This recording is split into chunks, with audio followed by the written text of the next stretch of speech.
Sometimes it's a note scrawled in a bathroom. Other times, an ill-conceived social media post. Threats of violence against schools have gotten out of hand, and several communities appear ready to crack down.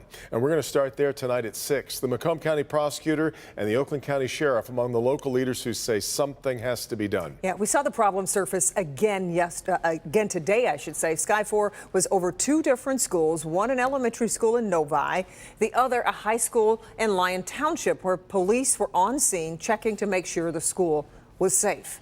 This often involves evacuating students or sending them home early, and a lot of worried parents, of course. It's getting on a lot of nerves. Rod Maloney is in East Point with a look at one proposed solution centering on parents. Rod?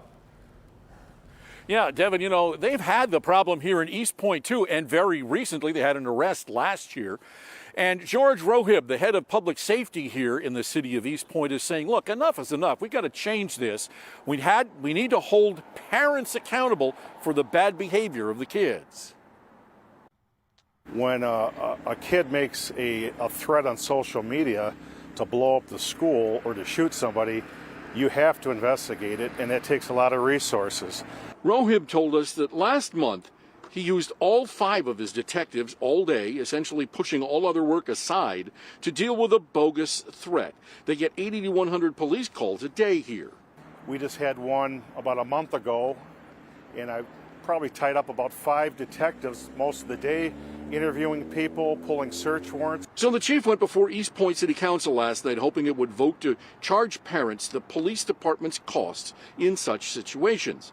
One council member voted against the chief's suggestion. He's Cardi DeMonico Jr. I just don't I think mainly because I don't think the police department should be sending invoices. I think that we should have the judicial system handling consequences for actions. In the end, the council voted 3-2 on the first reading approving the measure. East Point parent Aisha Miles says it's really only right. It all starts at home. You know, how you parenting your child. If your child out here doing bad, they should get, penalized for their kid, because that's their child. I don't anticipate using this ordinance more than a dozen times a year, but it's a nice tool to have in the event the officers are tied up for a day or even 2 days investigating a case.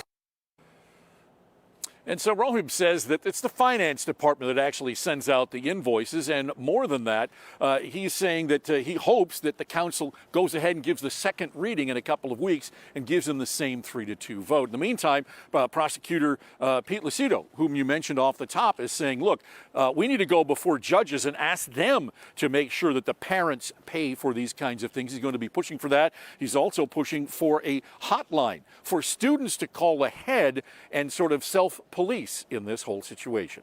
Reporting live from East Point, Rod Maloney, Local 4.